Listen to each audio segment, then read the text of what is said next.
श्रद्धावान भक्तगणांनो, छत्रपती शिवाजी पेठ जत येथील अत्यंत जागृत व नवसाला पावणाऱ्या श्री मायाक्का देवी व श्री भाग्यवंती मातोश्रींच्या मंदिराचा जीर्णोद्धार सुरू आहे।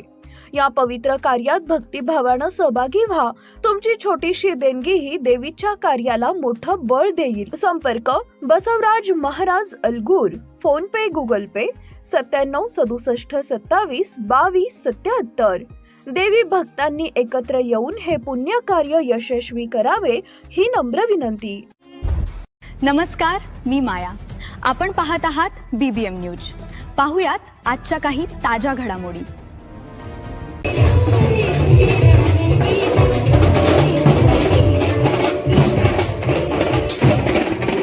भारत माता की वंदे वंदे।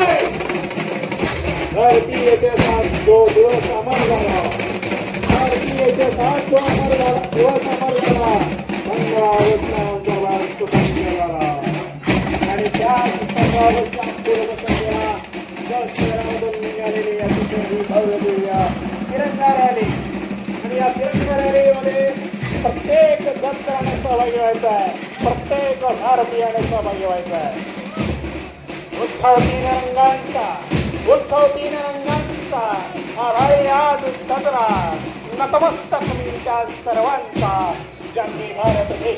माननीय आमदार चंद्रकांत दादा पाटील साहेब यांचं आगमन झालं। जरा जोरदार टाळ्या आपण साहेबांसाठी वाजवूया। देवभूमी जतमध्ये त्यांचं सहर्ष स्वागत आहे।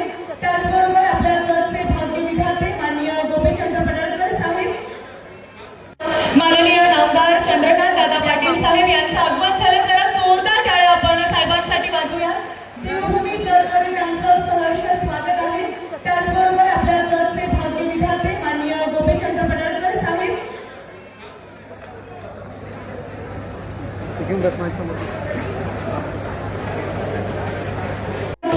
आजच्या सोहळ्यासाठी उपस्थित आहेत त्यांच्या शुभ हस्ते। त्याचबरोबर देवभूमी जतचे भाग्य विधाते माननीय आमदार गोपीचंद पडळकर साहेब, माजी मंत्री माननीय सदाभाऊ खोत साहेब, याचबरोबर नगराध्यक्ष देवभूमी जत नगर परिषद डॉक्टर रवींद्र आरळी सर, उपनगराध्यक्ष विक्रमजी ताड, मुख्याधिकारी श्री लक्ष्मण राठोड सर, प्रांताधिकारी श्री अजय कुमार नष्टे सर, तहसीलदार माननीय प्रवीणजी धानोरकर सर, या सर्वांच्या शुभ हस्ते दीप प्रज्वलित करून आपण या समारंभाचा आरंभ करणार आहोत। यानंतर राष्ट्रगीत आणि महाराष्ट्र गीत होईल। सर्वांनी देवभूमी जतचे आमदार माननीय गोपीचंद पडळकर साहेब यांच्या शुभ हस्ते संपन्न होईल। जोरदार टाळ्या आपण नामदार साहेबांसाठी वाजवूया। धन्यवाद। याचबरोबर सर्व मान्यवर उपस्थित आहेत त्यांच्या सर्वांच्या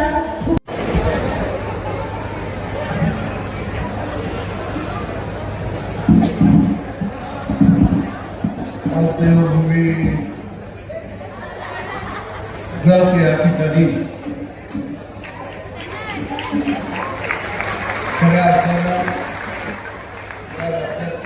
संघापैकी जे भाजपला मतदार आहेत त्या मतदारसंघाची यादी मागवली आणि त्यामध्ये 288 जत असा क्रमांक होता आणि त्यांनी प्रचाराचा शुभारंभ करण्यासाठी 288 हा इतर लोकांच्यासाठी असे क्रमांक, पण भारतीय जनता पार्टीसाठी आणि माझ्यासाठी नंबर 1 आहे असं त्यांनी भाषणातून सांगितलं। नुसतं जे भाषणात बोलले नाही ते आपण कृतीतून आम्हाला दिसतंय। कारण एडीबीची यादी आली। एडीबी एक बँक आहे आणि त्या बँकेच्या माध्यमातून काही रस्ते महाराष्ट्रामध्ये धरले। आता हे जर विरोधक लोक माझ्यावरती बोलतात, पहिल्यांदा यादी ती काढून बघा आणि आम्हाला अभिमान वाटतो की त्या यादीमध्ये सर्वात जास्त मोठं काम हे जत आहे। 502 कोटी रुपये आम्हाला बसायला, जत नगर परिषदेला निवडून दिली लोकांनी, आम्हाला बसायला जागा नाही। खूप छोटी इमारत आहे आणि म्हणून वैशिष्ट्यपूर्ण योजनेतून जो निधी आमदारांना तुम्ही देता, महाराष्ट्रातल्या भाजपच्या सगळ्या आमदारांना तुम्ही 10 कोटी रुपयाचा निधी दिला, मला जो 10 कोटी रुपयाचा निधी दिला त्यामधून आमच्या जतसाठी सुसज्ज देखणी इमारत आम्ही प्रस्तावित केलेली आहे आणि ते 10 कोटीच्या कामाचा शुभारंभ आज तुमच्या शुभ हस्ते होतोय, याचा आम्हाला अभिमान आहे। नंतर नमो गार्डन तुम्ही दिलंय, नमो गार्डनचं पण भूमिपूजन आपल्या हस्ते झालेलं आहे. मागे आम्ही तुमच्याबरोबर दौऱ्यात होतो, डॉक्टर साहेबांनी आम्ही तुमच्या कानावरती विषय घातला. डॉक्टर साहेब बोलले की जरची आमची मुलं सगळे अभ्यासासाठी सांगलीला जात आहेत, ईश्वरपूरला जात आहेत, पुण्याला जात आहेत एमपीएससीचा अभ्यास करण्यासाठी, आणि आमच्या जतमध्ये मुलांना चांगल्या सुविधा असणारी अभ्यासिका नाही. इतकं म्हटल्या आपल्या पालकमंत्री महोदयांनी 1 कोटी रुपयाची अभ्यासिका आपल्या जतसाठी मंजूर केली. त्याचं टेंडर झालं आणि मी आता डॉक्टर साहेबांना बोललो, एकच मजला करून घ्या, पुढच्या वेळेस आपण दादांना बोलू आणि वर्षाचा मजला तयार करून घेऊ, कारण जतच्या पोरांच्या मध्ये वेगळी क्वालिटी आहे. दादा तुम्ही जेव्हा आढावा घ्याल जिल्हा परिषदच्या शाळांचा, या जिल्हा परिषदच्या शाळांमध्ये जेवढ्या क्रीडा स्पर्धा होत आहेत त्यातली 40% बक्षीस ही फक्त जत आहे, फक्त जत आहे. आणि आपली पोरं टाळ्या जवळ पोरांसाठी 40% बक्षीस आणतात. नवोदय महाविद्यालय संस्था आहे केंद्र सरकारचं, आणि त्यामध्ये 80 जागा आहेत. त्या 20-21 मुलं फक्त आणि फक्त जतचीच असतात जिल्हा परिषदच्या शाळांची. इतकी क्वालिटी आपल्या मुलांच्या मध्ये आहे, आणि त्यामुळं त्यांना चांगल्या दर्जाचं शिक्षण मिळण्याच्या दृष्टिकोनातून त्यांना वेगवेगळ्या सुविधा उपलब्ध करून देणं लोकप्रतिनिधी म्हणून माझी जबाबदारी आहे, आणि पालकमंत्री म्हणून दादा आमच्या बरोबरच आहेत. आणि म्हणून त्यांना विनंती आहे की आम्हाला या विद्यार्थ्यांच्या संदर्भामध्ये आम्हाला काही सुविधा लागणार आहेत, तर त्या सुविधा तुम्ही आम्हाला उपलब्ध करून द्याव्या. आता क्रीडा संकुल आहे आपल्या बाजूला, खेळाडू इतके टॉपचे आहेत. 500 खेळाडू दादा या तालुक्यातले असेल जे सरकारी नोकरीमध्ये आहेत. इतकी ताकद राज्यामध्ये कुठं नसेल. क्रीडा विभागाच्या वरिष्ठ पोस्टवरती संचालकापासून डेप्युटी डायरेक्टर पर्यंत जरचे 7-8 लोक आता काम करतायत विद्यमान. आता सध्या इतके खेळाडू इतके चांगले आहेत, क्रीडा संकुल आहे, आणि म्हणून त्याचा एक आराखडा आम्ही तयार केला आहे, आणि 72 कोटी रुपयाचा आराखडा आता आम्ही सरकार समोर मांडतोय. मला तुमची आणि माननीय मुख्यमंत्री महोदयांची जत क्रीडा संकुल अद्यावत करण्याच्या दृष्टिकोनातून मदत लागणार आहे. माझा प्रस्ताव तिथं आल्याच्या नंतर मी नक्की तुमच्याकडे येईल, त्यामध्ये तुम्ही आम्हाला मदत करावी अशी माझी विनंती आहे. आता लोक बोलली की जत आरटीओ कार्यालय कधी होणार कधी होणार कधी होणार. अरे केंद्र सरकारने माननीय मोदी साहेब आणि नितीन गडकरी साहेबांनी आपल्या इथं आज ऑटोमॅटिक व्हेइकल चेकिंग सेंटर 7 कोटी रुपयाचं मंजूर केलेलं आहे, आणि त्या सेंटरचं भूमिपूजन माननीय चंद्रकांत दादांच्या हस्ते आता आम्ही करून आलेलं आहे. म्हणजे निगडी रोडला 10 एकर जागा जी दिलेली आहे आरटीओ कार्यालयासाठी MH59 वेगळी ओळख आम्हाला मिळालेली आहे, आणि त्याच्या कामाचा शुभारंभ पण आज आम्ही तिथं केलेला आहे. आता हे झालेली कामं दादा, मी माझ्या विधानसभेच्या निवडणुकीच्या निमित्तानं मी काही विषय मांडले. मी विषय असा मांडला की जत आमची दुष्काळी भूमी आहे. लोक जे जतला पोरगी द्यायचं लोकांना जातात, ऊस पट्ट्यातली लोक जातात, नाक मोडतात. आटपाडीची पण ती अवस्था, जतची ती अवस्था. आम्हाला जतची दुष्काळी भूमी जी ओळख निर्माण झालेली आहे, निसर्गात असेल राजकारण्यांकडून असेल, ती आम्हाला संपूर्ण पुसून टाकायची आहे. दुष्काळी भूमी म्हणून जतला बनायची हिंमत या महाराष्ट्रामध्ये पुढच्या 2 वर्षामध्ये कोणाची झाली नाही पाहिजे. ते आम्हाला कामातून सिद्ध करून द्यायचं आहे. म्हणून आम्हाला दोन चालणार नाही. राहिलेल्या 65 गावांना पाणी देण्याचं प्लॅनिंग आम्ही केलंय. देवाभाऊनी तुम्ही आम्हाला विस्तारित पैशाला योजना दिली. 98% काम त्या योजनेचं पूर्ण झालंय. पंपचं काम सुरू आहे, आणि म्हणून आम्ही कडेवरती थांबलोय. 2 लाईन टाकलेल्या आहेत 125 कुसेटच्या. आम्ही 3री लाईन प्रस्तावित केलेली आहे. तुम्ही सगळे लोक आहेत, तुम्हाला हे माहित असलं पाहिजे तुमचा लोकप्रतिनिधी तिथं काय काम करतोय. जेव्हा मागे दुष्काळ पडला, मी जेव्हा जलसंपदा अधिकाऱ्यांच्या बैठका घेतल्या, 400 कुसेटचं पाणी आल्याच्या नंतर सुद्धा 7 गावांना पाणी मिळत नाही. मी त्या अधिकाऱ्यांना प्रश्न केला, जर 7 गावांना 400 कुसेटचं तुम्ही पाणी देताय, पाणी पोहोचत नाही, 125च्या 2 लाईन दिल्याच्या नंतर तुम्ही कसं काय पाणी देणार, ही टेक्निकल बाब त्यांच्या लक्षात आणून दिली. आणि मग आता 3री लाईन प्रस्तावित केलेली आहे. 3ऱ्या लाईनचा आम्ही पाठपुरावा करतोय, आणि ती मंजूर करून घेणार आहे. आता 200 कोटी रुपये आणि 700 कोटी रुपये पीडीएलचं काम केल्याशिवाय आमची इकडे मुख्य लाईन तयार झाली. परंतु जर पीडीएलचं काम नाही झालं, सबलाईनचं काम नाही झालं, आम्ही लोकांना पाणी देऊ शकत नाही. आणि म्हणून माननीय मुख्यमंत्री महोदयांनी, माननीय राधाकृष्ण विखे पाटील साहेबांनी आपल्या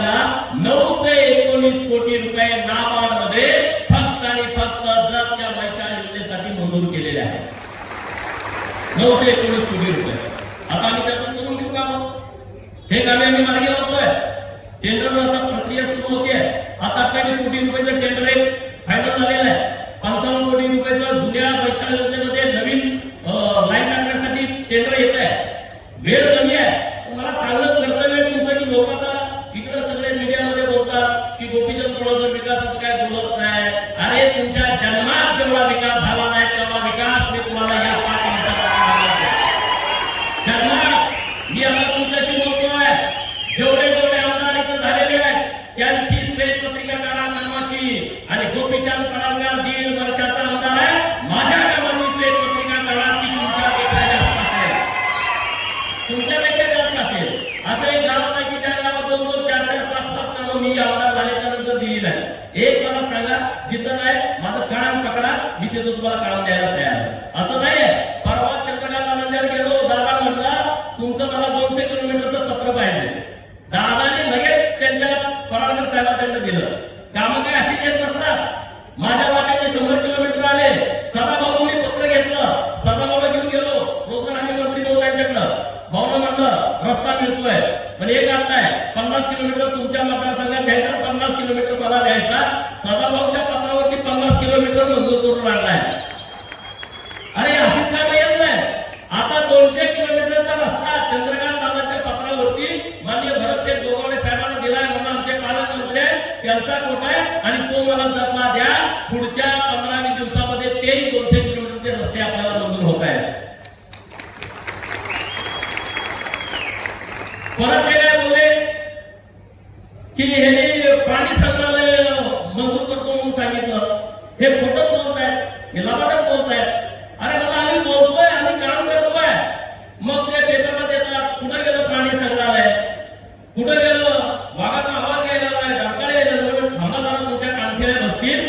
आणि आनंदाची बाब आहे 11 ऑगस्टचं पत्र आहे. पत्रकार मित्रांना मी पाठवलंय आज सकाळी. हे जे काय पत्र आहे the member secretary central zoo authority Navi Delhi. काय सब्जेक्ट आहे? Subject submission of master layout plan and allied documents for grant of recognition to the proposed zoo at Jath forest range Sangli forest division Maharashtra. म्हणजे आज 14 तारीख आहे. 11 तारखेला महाराष्ट्र सरकारला जत मध्ये जो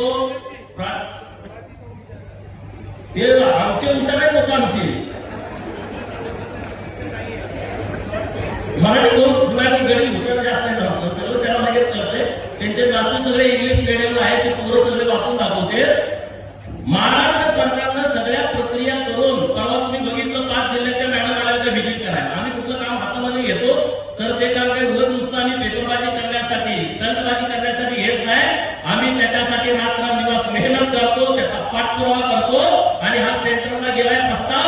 मी उद्या 15 वर्ष झाल्याच्या नंतर मी ती सगळे टीम दिल्लीला चाललोय.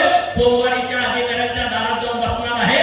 माझा प्रस्ताव येतोय. तुमच्या या केंद्राची मीटिंग होणं बाकी आहे. त्या मीटिंग मध्ये घ्या आणि आम्हाला मंजुरी द्या. तिथं मंजुरी दिल्यानंतर सुप्रीम कोर्टात जावं लागतं. म्हणजे अजून मला 2 महिन्याचा तुम्ही वेळ द्या. जे लोक टीका टिप्पणी करताय त्या लोकांना या राज्याचे मुख्यमंत्री माननीय देवेंद्र फडणवीस साहेब आणि माननीय चंद्रकांत दादा आणि वन खात्याचे मंत्री माननीय गणेश नाईक साहेब यांच्या उपस्थितीमध्ये जतच्या या प्राणी संग्रहालयाचा भूमिपूजन सोहळा आपल्याला येत्या काही काळामध्ये ठेवायचा आहे. आणि आम्हाला लोक पर्यटनासाठी जत लावायचे आणि दुसऱ्याला जागा नाही. कुठं 110 एकर आणि सिटीमध्ये जागा आहे. आणि आपल्या सरकारनं आमचा प्रस्ताव बघितल्यानंतर निर्णय केला प्रत्येक जिल्ह्याला एक प्राणी संग्रहालय करायचं. 25 एकराच्या आतमध्ये 10 एकर मध्ये बसवायचं. आपलं एकमेव असतं की 110 एकर मध्ये होणार आहे. आम्ही काम करतोय. आम्ही नुसतं बोलत नाही. आता आमच्याकडे 10 टँकर चालू आहेत दादा. 10 गावामध्ये टँकर सुरू आहे. शिंदूर, सोन्या, कोगिरी, सुसला, दरी, कोरू, लमानतांना, एकुंडी, काराजंगी आणि माडग्या इथं टँकर सुरू आहेत. पत्रकार मित्र माझे सगळे बसलेले आहेत. मी अत्यंत जबाबदारीने बोलतोय आणि यज्ञमाता देवी चरणी प्रार्थना करतोय की पुढे परत कधी आम्हाला टँकर लागू नये अशी ताकद सरकारने आम्हाला द्यावी आणि आमच्या मैशाल योजनेचं काम पूर्ण करावं. परत कुणी टँकरची मागणी करणार नाही. आमची कुठली काही ऊस तोडीला जाणार नाही आणि आमचा बेरोजगार युवक कुठे जाणार. आता दुसरा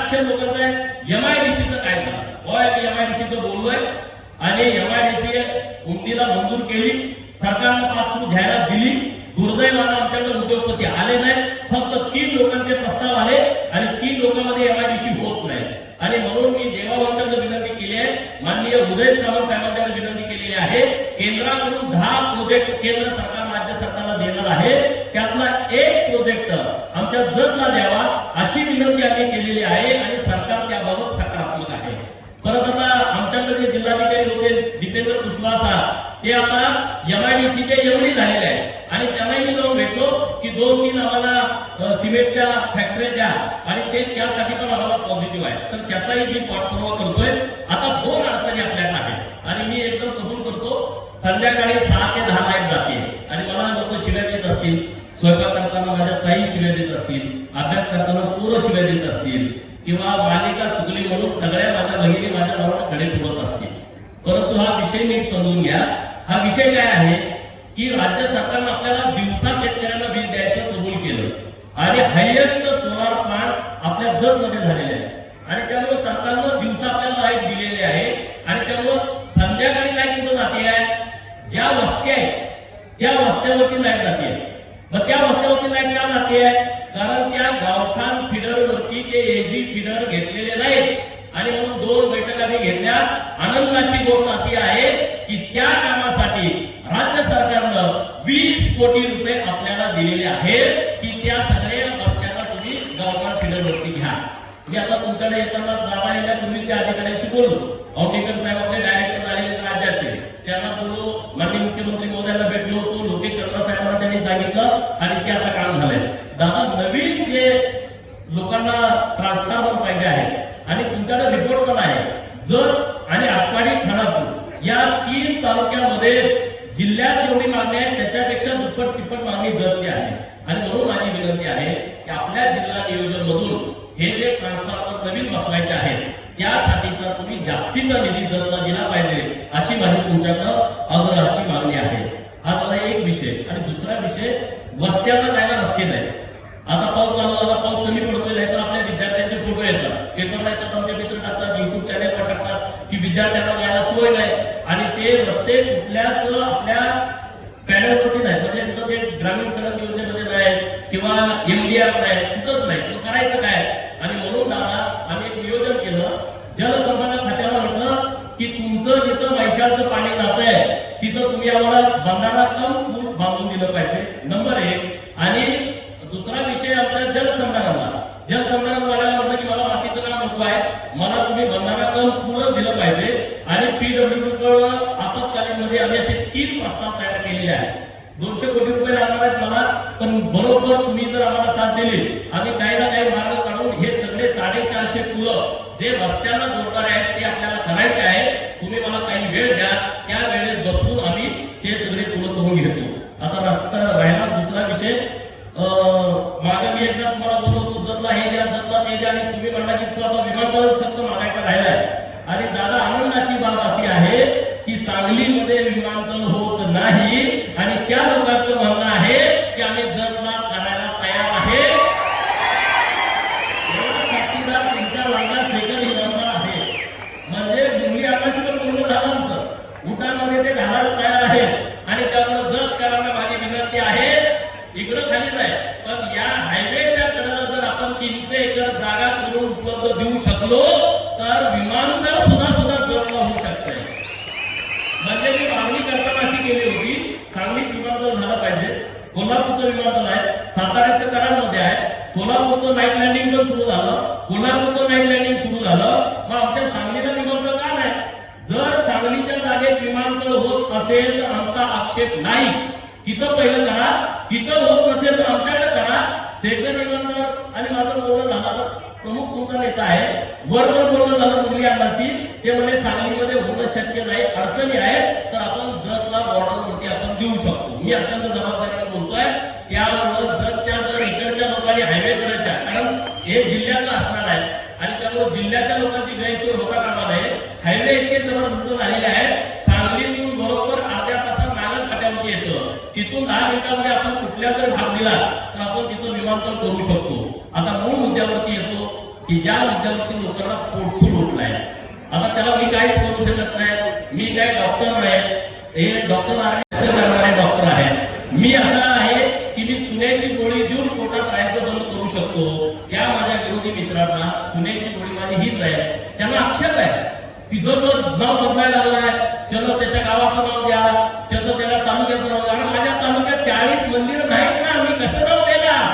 ती 40 मंदिरं फक्त आणि फक्त भारतामध्ये जतलाच आहेत. अत्यंत जबाबदारीने बोलतोय. जतलाच आहे की ज्या मंदिरामध्ये 1 लाखापासून 25 लाखापर्यंत वर्षाला लोक येतात. 1 लाखापासून 25 लाखापर्यंत मंदिरात येणारी संख्या फक्त आपल्या जत मध्येच आहे. मग काल कोणतरी एक ईश्वरपूरचा पुढारी आला होता. मी कुठल्या तरी पेपरला त्यांचं ब्रॅकेट मध्ये बघितलो, देवभूमी करून काय विकास होणार नाही, ईश्वरपूर केल्यामुळे विकास होणार नाही. अरे बाबा, मला फक्त 1 वर्षाचा वेळ द्या. हे जे 40 मंदिर आहेत ना, या 40 मंदिराचं एक सर्किट आम्ही तयार करतोय. 8 मंदिरांना मी तीर्थक्षेत्र बसचा दर्जा दिलाय. 2 मंदिराच्या भरपड झाल्या, मुचंडी रमेश देवस्थित आहे आणि बंगालीवाले आपले येत आहेत बनशंकरी. आता 4 मंदिरांना प्रमा येत आहेत 5-5 कोटी रुपयाच्या. धानमा देवीला 5 कोटी आधी दिलेले आहे. बिरूरच्या आपल्या काळ भैरवाला 3 कोटी रुपये दिलेले आहेत, अगोदर दिलेले आहे. हे सगळं 8 मंदिराचा विषय संपला. राहिली मंदिरं कुठली? ती फॉरेस्ट मध्ये आहे. कुठलं मंदिर? अंबामाता मंदिर जत, वळसंत संगतीर्थ, आमच्या कुलाळवाडीचं खंडोबा उर्फ मातामाचं मंदिर, मरगुबाईचं मंदिर मोठेवाडीचं आणि गिरगावच्या डोंगरावरचं लक्ष्मी मातेचं मंदिर. हे मंदिर फॉरेस्ट मध्ये आहे. सरकार तिथे 1 रुपया खर्च करू शकत नाही. काल आम्ही प्रत्येक मंदिराचा 8-10 कोटीचा आराखडा तयार केलेला आहे. पुढच्या 8 दिवसामध्ये वन विभागाकडून त्या आराखड्याला मंजुरी मिळते आणि तो पूर्ण परिसर डेव्हलप करून टाकतोय. आता राहिली मंदिरं किती बघा.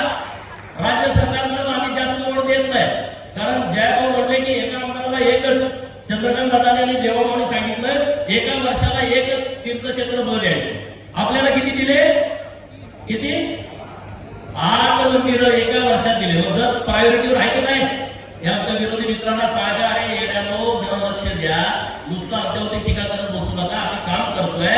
राहिलेल्या मंदिराचा प्रसादालय नावाची केंद्र सरकारची योजना आहे, त्याच्यासाठीचा वेगळा आराखडा करण्याचं काम सुरू आहे. दादा, मला पर्यटन मंत्री तुम्ही आणि सीएम साहेबांची मदत लागणार आहे. तुम्ही हा प्रस्ताव आम्हाला दिल्लीला पाठवून दिला. किमान 200-300 कोटी रुपये आमच्या मंदिराला मिळत आहेत. आमच्या पूर्ण मंदिराचा विकास 5 वर्षाच्या आतमध्ये करायची ताकद ही सरकारमध्ये आहे आणि तुम्ही माझ्यावरती विश्वास ठेवा. देवभूमी नावाला तुमचा पाठिंबा विरोध आहे. सगळे हात वर करा. पत्रकार मित्र उठून जर मला सगळे पाठिंबा द्यायला हात वर करा. सगळे देवभूमीचा तुमचा पाठिंबा आहे का? हात काढायचे, हात वर करून सांगा. अरे सभापतीने सांगितलं भकासुराचं बंद नाही केलं. भंकेश्वराचं मंदिर आहे जत दादा, आणि रामायणामध्ये मंदिर आहे जत मधल्या प्रभू रामचंद्राच्या जतचं नाव बदलत नाही, फक्त नावा पाठीमागं देवभूमी जत असं होणार आहे. आणि ही वेगळी ओळख आहे, देशात कोणालाही ओळख नाही. आणि तो आता प्रस्ताव कॅबिनेटकडे येणार आहे. त्यामुळे काही चिंता करू नका. आपण जे विषय हातात घेतोय ते विषय आपण अत्यंत काळजीपूर्वक घेतोय. कुणाच्या विरोधात जाणार, कुणाच्या भावना दुखवणं आमचा विषय नाही. देव आणि राक्षस 2च गट आहेत. आपण देवाच्या गटातले आहोत. राक्षस गटातली जी लोक असतील त्यांना देव भूमिमान्य होणार नाही, त्याला माझ्याकडे पर्याय नाही. आता आनंदाची बाब जी आहे, जतमध्ये जेव्हा आम्ही फिरतो प्रचाराच्या निमित्तानं, तेव्हा आमच्या महिलांना पाणी आलं नाही. आता पाण्याची योजना अंतिम टप्प्यात आली आहे. तुम्हाला 24 तास स्वच्छ पाणी द्यायची व्यवस्था देवाभाऊच्या चंद्रकांत दादाच्या नेतृत्वात आम्ही करतोय. विषय संपला. आता काय पाईपलाईन जोडले, त्या 3ऱ्या मजल्यावरती बिना मोटारीचं पाणी जात आहे. परवा मी गेलो, त्या सगळ्या काय मला बिना मोटारीचं पाणी येत आहे. अरे किती वेळ वाचतोय तुमचा. आता परत लोक म्हणली गोपीचंद पडळकरांना ब्ल्यूप्रिंट दाखवली, जतमध्ये बोलवलं. कुठं आहे? मागच्या महिन्यामध्ये सर्व नगरसेवक, नगराध्यक्ष, उपनगराध्यक्ष, शिवो आम्ही प्रत्येक पॉईंटवरती जाऊन आलोय जिथं ब्ल्यूप्रिंट मध्ये आम्ही तुम्हाला आश्वासन दिलाय. आणि माझा तुम्हाला शब्द आहे, या नगर परिषदेच्या निवडणुकीला 1 वर्ष पूर्ण होण्या अगोदर ब्ल्यूप्रिंट मध्ये दाखवलेलं प्रत्येक काम मंजूर करून देणार. प्रत्येक काम 4 वर्षाचं आमची परत बाकी राहत आहे. प्रत्येक काम आम्ही मंजूर करून देतोय. त्या महिला गटात परवा गेल्यानंतर डास चौक देता मला डास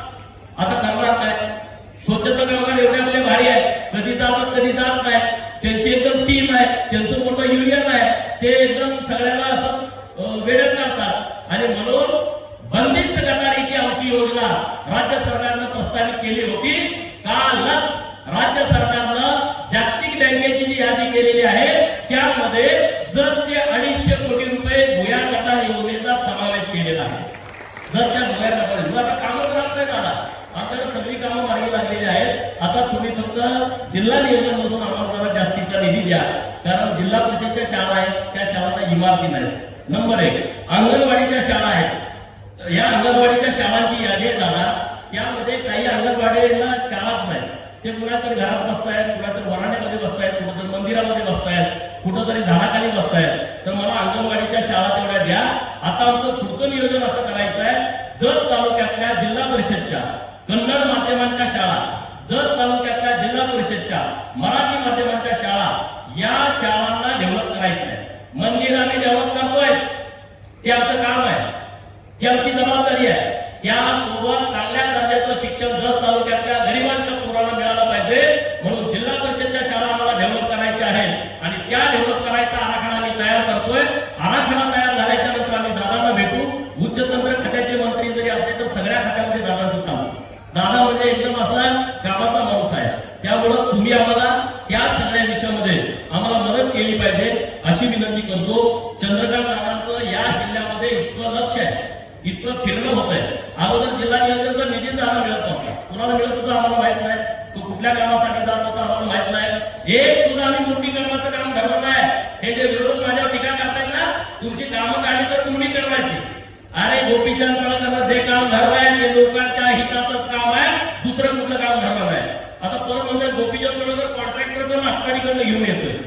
मुळामध्ये कॉन्ट्रॅक्टर कुठले असावे याच्याशी मला देणं गेलं नाही, पण मी अत्यंत जबाबदारीने सांगतोय, एक ही काम मी आटपाडीच्या कॉन्ट्रॅक्टरला दिलं नाही. जर दिलं असलं तर त्यांनी माझ्या समोर येऊन दाखवावं, मी म्हणेल ते ऐकायला तयार आहे. कोण कामं करते आम्हाला माहित पण नाही. आमचे सगळे जत तालुक्याची सगळी पोरं तुम्ही बोलवा माझ्यासमोर, माझ्या ओळखीची पण ती पोरं आहे, पण सगळे जत तालुक्याची करतात, अन्य कोण करत असतील. कॉन्ट्रॅक्टरसाठी मला लोकांनी आमदार केलेलं नाही, मला लोकांनी जनतेसाठी आमदार केला आहे. मी जनतेला बांधलेला आहे, मी कॉन्ट्रॅक्टरला बांधलेलं नाही आहे. त्यामुळे कोणी इथं येऊन सांगतोय. आता सकाळी आम्ही ईश्वरपूरला गेलो, ईश्वरपूरला तो वडील इथं गप्पा मारतोय, जत असं करायचं, जत तसं करायचंय. सकाळी सगळं दादाला पण विनंती करत होते की बसेचं उद्घाटन करायचं. अहो तिथलं बस स्टँड आणि जत बस स्टँड मध्ये काही फरक नाही, काहीच फरक नाही. त्याचा मी मागच्या महिन्यामध्ये आपलं बस स्टँड मारायचं आहे आणि ती जमीन सोलंकर चौकातली वादामध्ये पडली होती. शिवसाहेबांना विचारा, एसटीच्या अधिकाऱ्यांना विचारा, 3 बैठका त्यांच्याबरोबर केल्या आणि 1 रुपया खर्च न करता, कारण जमीन जेव्हा हस्तांतरित करायची तेव्हा 3 कोटी रुपयाचं त्यांनी यांना दिलं, त्या गोष्टी भरायला पाहिजे. 3 कोटी भरणार कुठं? 1 रुपया न भरता एसटीच्या जमीन एसटीच्या नावावर केलेली आहे. आता जेव्हा पहिला आराखडा येतो त्यामध्ये जतचं एसटी स्टँड हे भव्य दिव्य देखणं तुम्हाला झालेलं दिसेल. इतकं आता आम्ही काम करतोय. नाट्य जर नाही एखादं नाटक करायचं म्हणलं तर आता मी दादाला सांगितलं, हे बचत भवन आहे ना, त्या बचत भवनच्या जागेमध्ये देवाभाऊच्या नेतृत्वात आशिष सेलार साहेब आपल्याला नाट्य भवन मंजूर करून घेत आहेत आणि जिल्हा परिषदच्या सगळ्या सदस्यांचं सरदार पाटील आणि सगळ्या टीमचं जोरदार टाळ्यावरून अभिनंदन करा. अभिनंदन यासाठी करा की आपल्याला जागा नाही नगरपालिकेकडं, 6-6 महिन्याचा वेळ कशासाठी जातो जागा हस्तांतरित करण्यासाठी. ही तुला कलेक्टरने उधारीत जागा दिली आम्हाला, ही जागा उधारीत दिल्या.